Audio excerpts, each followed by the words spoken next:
Okay. Hi there, I'm Rob White, and I've written several books, but the book I'm talking about today is called The Maestro Monologue. The Maestro Monologue is about the fact that I have discovered in my lifetime, and I've been here for 7 decades, that there are two of me. There's a maestro, fully capable of conducting my life in a way that my dreams come true.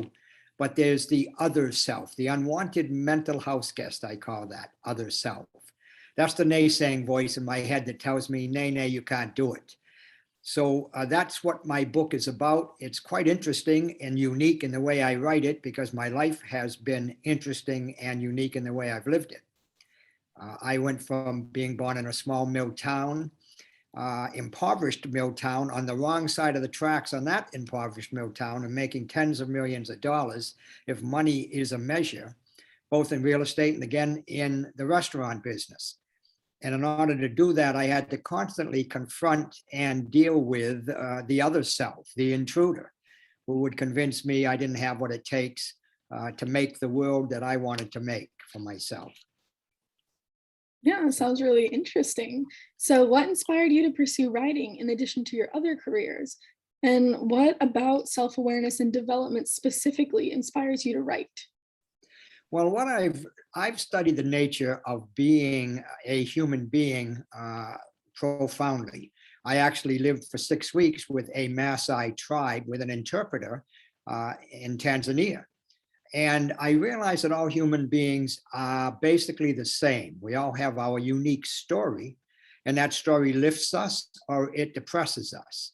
And I found that, in fact, the more complicated a society is, i.e., the United States versus Tanzania, it seems rather than it lifting us, the stories get so complicated that they confuse us and depress us. And so I then decided that it's time for me to give back, having been around and having the world give to me so much. And so I'm sharing in my book what it is that every one of us, so it's not like anyone can escape living with two selves. And the reason I know it is because I've traveled to many unique, exotic ports in the world and found the same thing everywhere. So, I think you've touched on this next question a little bit already, but can you describe your purpose in writing the Maestro monologue? And what do you hope readers take away from reading your work? Well, everything we do is selfish. And I mean, when you're selfish in a magnanimous way, it's wonderfully serving to the whole world.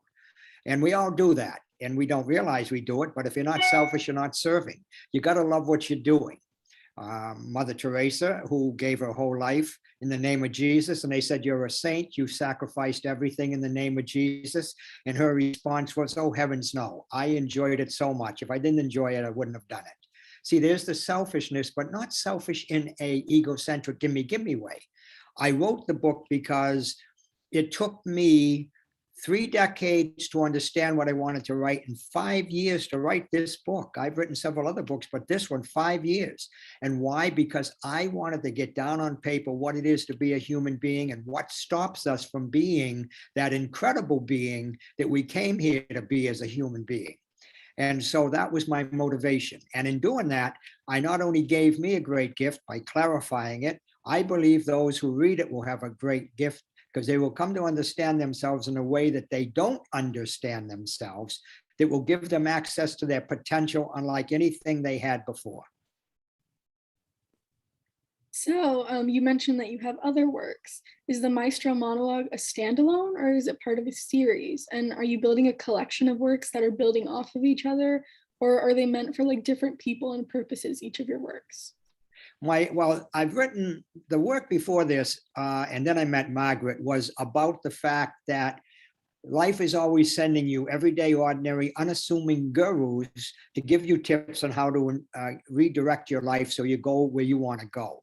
This book is more about, so what stops you from redirecting your life if life is here to support you? Who's not supporting you? Well, guess what? You're not supporting you. What I am, the other self, the self that you think you are that you're not, that feels flawed. So yes, this will be a second of a series of books that I am writing to help clarify what we're thrown to be. Every one of us, for example, has the challenge, the biggest challenge you have, the biggest challenge I have, the biggest challenge anybody reading this has, is the fact that there is a self that feels flawed, inadequate, and unworthy. And it will convince you that you're not here to make it, you're just here to try to get by. And no one misses that self. Everyone is born into a conversation that is fraught with thoughts of no. From age 2 to 5, the child psychologists say every child hears 60,000 no's. By then, every child has an other self, a part of them that says, there's something wrong with me. And we live with that self for the rest of our lives. Yes, we can learn to handle it. And that's the folks who get on with their life wonderfully in spite of that self that'll scream, there's something wrong with me. And then there's the millions, nay, billions of people who barely make it because they listen to. So this book is, my next book will be more specifically, even more specific than this one, on how to handle that I am that insists there's something wrong with me. So kind of a follow-up question to this answer. Do you think that your book is like tackling specific mechanisms to like reduce this like self-doubt? Or do you think it's more of like a general work about how to like combat this? Or do you think it's like a very specific like set of instructions type of book?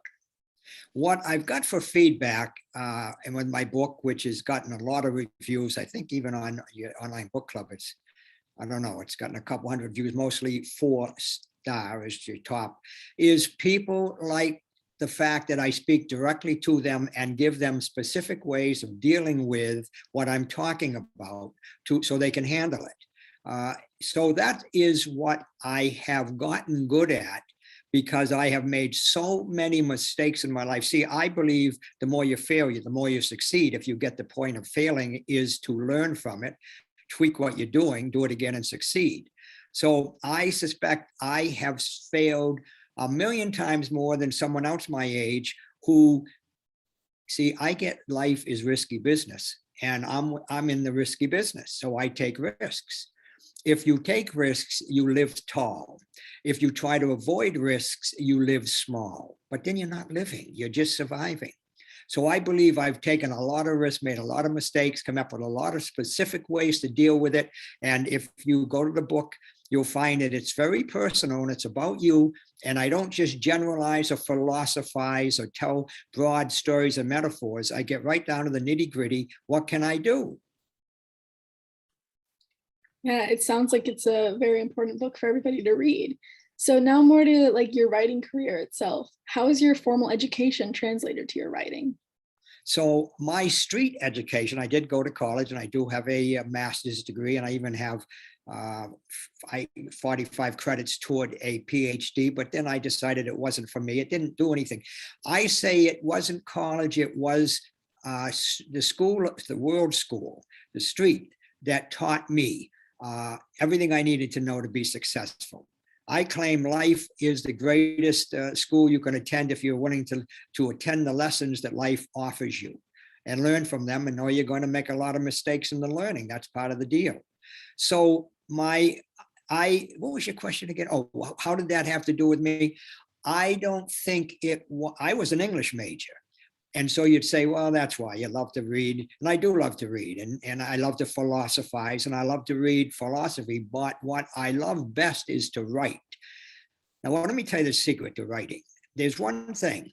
We can all think easily, and we can all often speak what we think easily. But when you have to slow down and write what you're thinking, it gets complicated.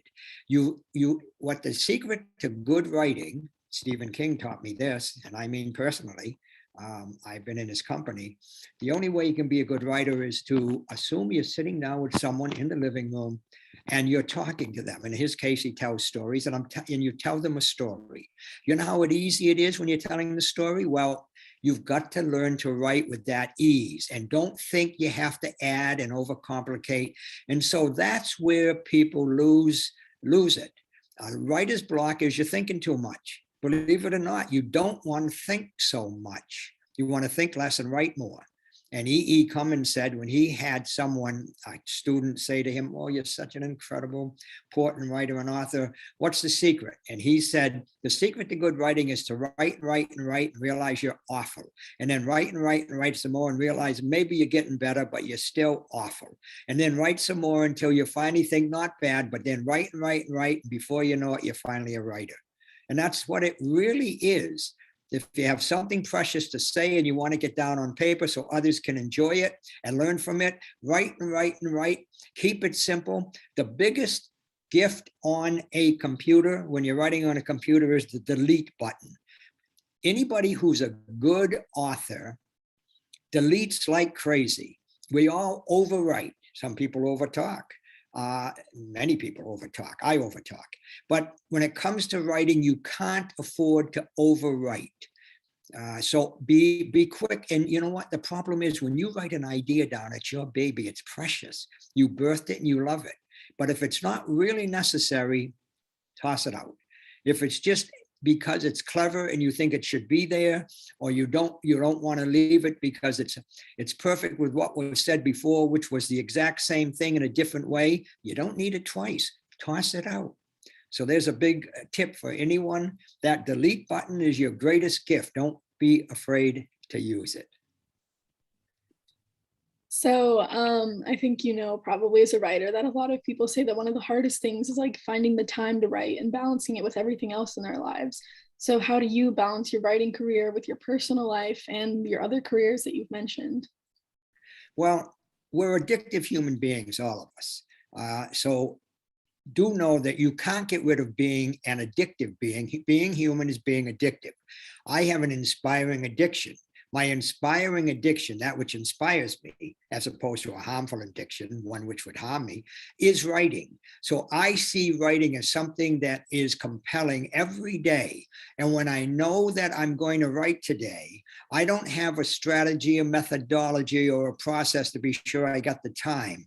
I just allow it to show up, and it shows up, and I take care of everything else, knowing that writing is what I'm really treasuring and wanting to get to.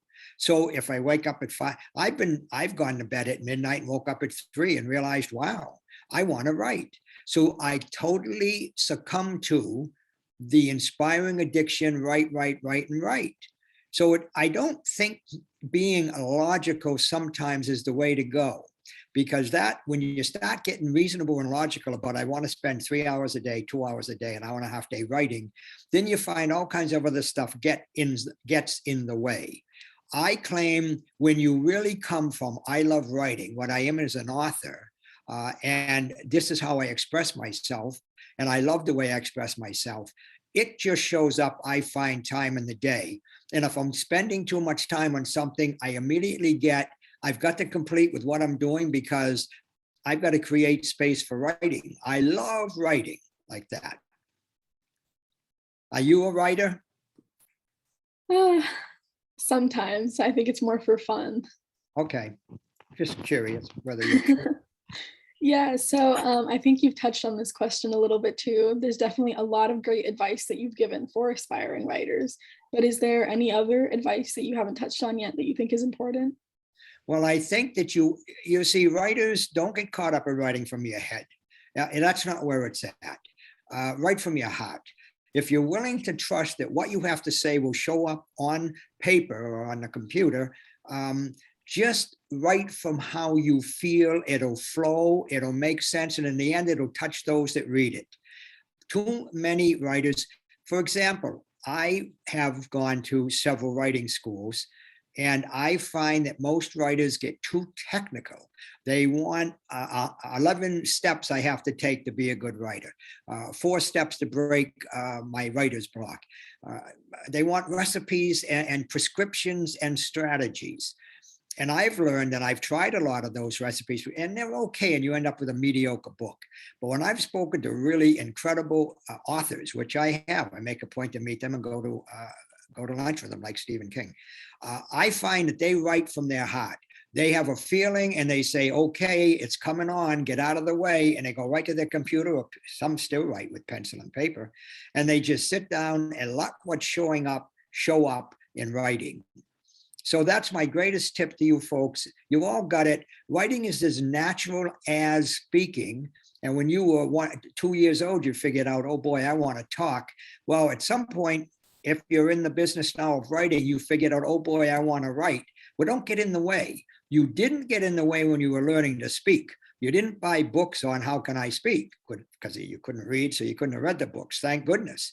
You just took on, I love mom and dad, what they're up to called communicating. You said it in your own little simple way, and I'm going to get me a piece of that. And you started speaking, but you spoke from your heart, and you didn't mind if you made mistakes because you were on your way and you knew you were on your way. No different with writing. I think that's very good advice. So that's all the questions that I had for you, but is there anything else that you feel like you want to say, or like anything about your book that you think that people who are watching should know?